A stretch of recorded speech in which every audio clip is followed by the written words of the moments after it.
Hey guys, welcome back to the channel and I hope everybody is absolutely fantastic. जो लोग मुझे नहीं जानते, मैं हूं डॉक्टर इशराक एंड कुछ टाइम पहले एक वीडियो आई थी जिसमें एक बॉडी बिल्डर जिसका नाम रायन क्राउली है, वो बेंच प्रेस अटेम्प्ट कर रहा था एंड उस बेंच प्रेस के टाइम पे उसकी इंजरी हो गई।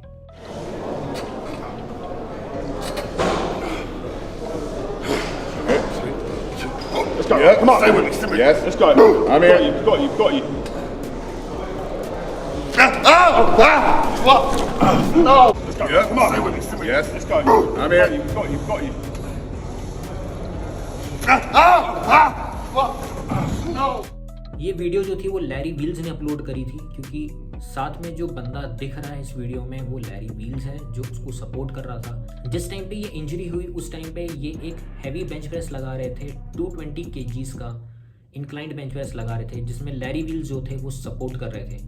वीडियो में जैसे देख सकते हैं कि लैरी व्हील्स जो है वो सपोर्ट दे रहे हैं जब पहला रेपिटेशन मारने के लिए बेंच से उठाया जा रहा है वेट, एंड जब फर्स्ट रेपिटेशन नेगेटिव फेज में गया उस टाइम पे ये इंजरी हुई है एंड इमीडिएट डिफॉर्मिटी हो गई उसके अपर चेस्ट में। जब ये पिक्चर्स देख रहे हैं तो साफ जाहिर हो रहा है कि बहुत ज़्यादा ब्रूजिंग और स्वेलिंग हो रखी है राइट साइड चेस्ट में, एंड इसके इमीडिएट बाद उसको सर्जरी कराने की जरूरत पड़ी थी फॉर टियर्ड पेक्टोरालिस टेंडन। तो सबसे पहले बात करते हैं कि क्या कारण हो सकते हैं कि उसकी ये इंजरी हुई है। रायन क्राउली का हाइट जो है वो 6 फुट 3 इंच है और उसका वेट अप्रॉक्सीमेटली 150 किलो है। ये बहुत ज़्यादा ह्यूज है, मैसिव है एंड बहुत ज़्यादा हाइपरट्रॉफी हो रखी है। हाइपरट्रॉफी यानी कि मसल साइज जो है वो बहुत ज़्यादा इंक्रीज हो रखा है। बॉडी बिल्डर्स जो होते हैं वो मोस्टली फोकस करते हैं हाइपरट्रॉफी पे, यानी कि उनको मसल साइज इंक्रीज करना होता है। वो अपनी सिमेट्री, बॉडी सिमेट्री पे ध्यान देते हैं। उनका एक फिजिक जो होता है वो अच्छा दिखना चाहिए, सिमेट्रिकल दिखना चाहिए। वहीं हम उनके साथ में जो बंदा है लैरी व्हील्स, उसकी बात करें तो he is a power lifter. उसका हाइट 6 फुट 1 इंच है और उसका वेट अप्रॉक्सीमेटली 120 किलो है। अब आप सोच रहे होंगे कि मैं एक्चुअली में ये डिटेल्स क्यों बता रहा हूँ, इसकी क्या ज़रूरत है। अब बात ऐसी होती है कि जो पावर लिफ्टर होते हैं वो अपनी बॉडी को ट्रेन करते हैं हैवी लिफ्टिंग के लिए एंड उनकी मसल, बोन्स एंड टेंडन्स इसी तरीके से अडेप्ट करती हैं। मसल, टेंडन और बोन साथ मिलके डेवलप करती हैं। जिस हिसाब से उन पे प्रेशर और फोर्स दिया जाता है उस हिसाब से उनकी डेवलपमेंट होती है, उस हिसाब से वो एक्ट कर सकते हैं। बोन्स डेंस हो जाएंगी, मसल जो होगी वो स्ट्रेंथ वाइज बढ़ेगी, उसकी साइज बढ़ेगी एंड साथ ही में टेंडन जो होता है, टेंडन की स्ट्रेंथ भी इंक्रीज करती है। ये सब डिपेंड उसी पे करेगा कि कितना फोर्स उस पर अप्लाई हो रहा है। एक पावर लिफ्टर अपनी बॉडी को उस हिसाब से ट्रेन करता है कि वो मैक्सिमम वेट उठा पाए विथ सिंगल रैप, यानी कि एक बार में वो मैक्सिमम रैप उठा पाता है। बट बॉडी बिल्डर्स जो होते हैं वो मोस्टली अपनी बॉडी की साइज इंक्रीज करने के लिए, अपनी बॉडी की सिमेट्री करने के लिए हाइपरट्रॉफी पे ध्यान देते हैं। तो यहाँ पे रायन क्राउली की टेंडन्स और मसल जो है वो उस तरीके से तैयार नहीं हो रखी हैं कि वो एक पावर लिफ्टिंग वाली मैक्सिमम वेट रेपिटेशन मार सके, जिसकी वजह से उसकी चेस्ट मसल जो थी वो फेल हो गई उतना ज़्यादा वजन उठाने के लिए।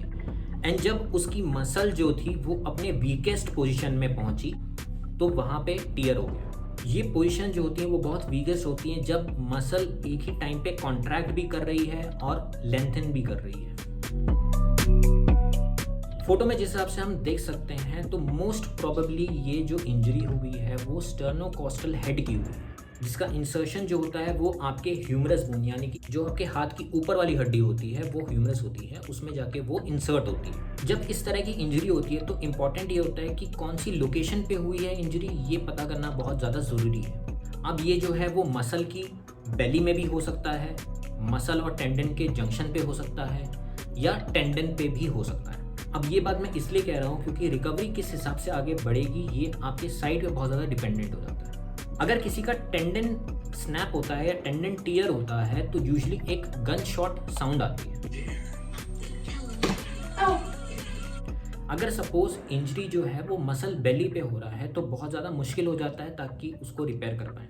बट वहीं अगर किसी मसल का टेंडन टियर हो रहा है, कहीं टेंडन से हट रहा है, तो वो ईजिली रिपेयर हो जाता है, क्योंकि जब वहाँ पे सूचर लगाते हैं, जब वहाँ पे स्टिचेस लगाते हैं तो सूचर जो होता है वो टेंडन को काट नहीं पाता। अब अगर ऐसी इंजरी होती है तो इसको 3 तरीके से रिपेयर करा जा सकता है। सबसे पहला होता है transosseous suture repair with cortical trough, दूसरा आपका होता है कॉर्टिकल बटन फिक्सेशन एंड तीसरा आपका होता है सूचर एंकर रिपेयर। अब सवाल आता है कि क्या ऐसी इंजरी के बाद ये बंदा बॉडी बिल्डिंग में वापस जा सकता है, क्या बॉडी बिल्डिंग कर सकता है?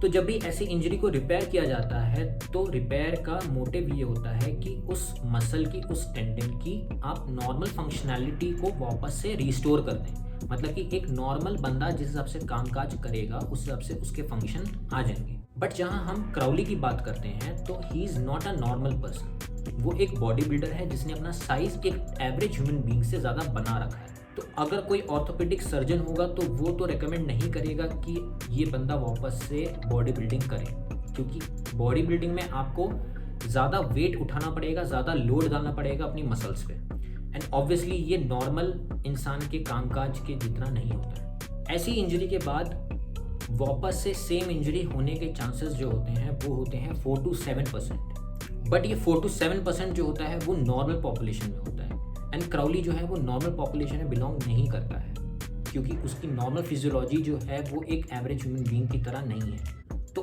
उस केस में रिकरेंस के चांसेस जो हैं वो हायर एंड पे रहेंगे, ज़्यादा बढ़ जाएंगे। तो क्या ऐसे लोग वापस बॉडी बिल्डिंग में आ सकते हैं? तो जी हाँ, आ सकते हैं। बट इस सिनेरियो में बहुत सारे नए फैक्टर्स को आपको कंसिडर करना पड़ेगा, अपनी इंजरी को कंसिडर करना पड़ेगा, आपको कॉन्स्टेंटली अपने सर्जन और फिजियोथेरेपिस्ट के कांटेक्ट में रहना पड़ेगा, उनकी गाइडेंस में अपना वर्कआउट करना पड़ेगा। अब ऑब्वियसली ऐसी इंजरी के बाद ये पॉसिबल नहीं है कि उसकी बॉडी में सिमेट्री रह जाए, क्योंकि एक साइड की मसल जो है वो इंजर्ड हो गई एंड दूसरे साइड की मसल जो है वो वेल डेवलप्ड है, तो ऑब्वियसली उसकी सिमेट्री जो है वो बहुत ज़्यादा डिफर करेगी।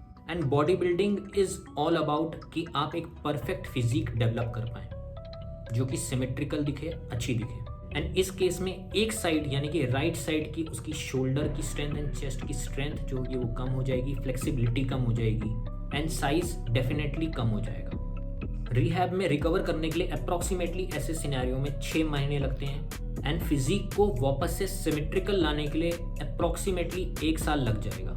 बट इस टाइम जो फिजिक डेवलप करेगा वो एज कम्पेयर टू जो पहले थी उससे साइज में कम रहेगी। सो आई होप आप लोगों को ये वीडियो अच्छी लगी होगी, एंड अगर अच्छी लगी है तो वीडियो को लाइक ज़रूर करना, चैनल पे अगर नए हैं तो सब्सक्राइब ज़रूर करना। मैं आपसे मिलूंगा नेक्स्ट वीडियो में, तब तक के लिए stay home, stay safe, stay fit, bye.